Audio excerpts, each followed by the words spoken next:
গাজায় ইসরায়েলি আগ্রাসন, ইরানি দূতাবাসে হামলা ও তেহরান তেল আবিব উত্তেজনার মাঝে হেলিকপ্টার দুর্ঘটনায় প্রেসিডেন্ট ইব্রাহিম রাইসির আকস্মিক মৃত্যু। সবকিছু মিলে গভীর সংকটে আছে মধ্যপ্রাচ্যে পশ্চিমাদের ঘোরশত্রু ইরান। এর মধ্যেই রাইসির শূন্যতা পূরণে দেশটি নিচ্ছে প্রেসিডেন্ট নির্বাচনের প্রস্তুতি। সংকট সংশয়ে থেকেও প্রশ্ন উঠছে, খামেনির ইরান কি পাবে রাইসির যোগ্য উত্তরসূরি? 2025 সালে আয়োজনের কথা থাকলেও আগামী 28 জুন ইরানে অনুষ্ঠিত হতে যাচ্ছে প্রেসিডেন্ট নির্বাচন। দেশটির একচ্ছত্র ক্ষমতার অধিকারী supreme leader Ayatollah Ali Khamenei. তারপরেই প্রেসিডেন্ট হচ্ছেন ইরানের সবচেয়ে গুরুত্বপূর্ণ ব্যক্তি। তাই রাইসির জায়গায় ক্ষমতায় কে আসছেন, দেশটির জন্য সেটা একটি জরুরি বিষয়। নির্বাচনে প্রতিদ্বন্দ্বিতার জন্য কিছুদিন আগেই 6 জন প্রার্থীকে চূড়ান্ত অনুমোদন দিয়েছে ইরানের সর্বোচ্চ নীতি নির্ধারণী স্তর গার্ডিয়ান কাউন্সিল। যারা অংশ নিতে যাচ্ছেন আসন্ন নির্বাচনে তারা হলেন পার্লামেন্টের স্পিকার মোহাম্মদ বাঘের গালিবাফ, পরমাণু কর্মসূচি বিষয়ক সাবেক মধ্যস্থতাকারী সাইদ জালিলি, সাবেক স্বরাষ্ট্রমন্ত্রী মোস্তফা পৌর মোহাম্মদি, তেহরানের মেয়র আলী রেজা জাকিনি, বর্তমান ভাইস প্রেসিডেন্ট আমির হুসাইন গাজিজাদে হাশিমি ও পার্লামেন্ট সদস্য মাসুদ পেজেশকিয়ান।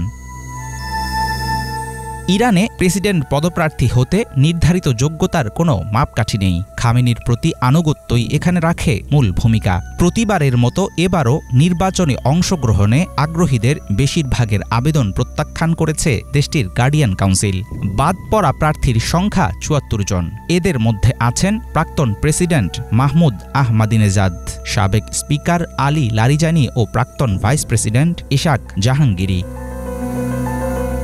প্রেসিডেন্ট হওয়ার দৌড়ে যারা এগিয়ে আছেন তাদের একজন হলেন দেশটির পার্লামেন্টের স্পিকার 62 বছর বয়সী মোহাম্মদ বাঘের গালিবাফ। তেহরান শহরের সাবেক এই মেয়র ছিলেন ইরানের ক্ষমতাধর রেভলিউশনারি গার্ডের সদস্য।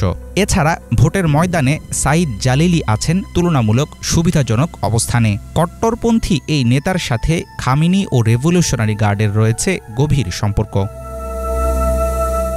নির্বাচন শেষ হলে রাইসি পরবর্তী ইরানে বড় কোনো পরিবর্তন আসবে কিনা এখনই সেটা বলা মুশকিল। ইব্রাহিম রাইসি ছিলেন ভারসাম্য নীতির পক্ষে। প্রতিবেশী বিভিন্ন আরব দেশ ও চীন রাশিয়ার সঙ্গে ইরানের সম্পর্ক চর্চায় ব্যালেন্স রেখে পদক্ষেপ নেওয়া ছিল তার ট্রেডমার্ক মুভ।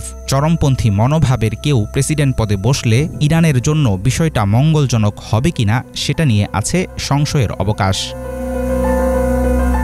ইরানের অভ্যন্তরীণ পরিস্থিতি বর্তমানে খুব একটা স্বস্তিকর না।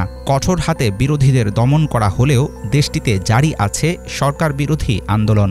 সংস্কারপন্থী কিংবা মডারেট ভাবনার পরিবর্তে কট্টরপন্থী কেউ ক্ষমতায় আসলে তীব্র হতে পারে শাসক ও জনগণের মধ্যকার ব্যবধান।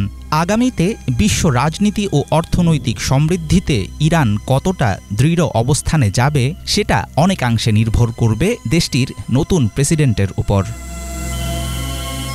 হাফিজুল ইসলাম, বাংলা ভিশন।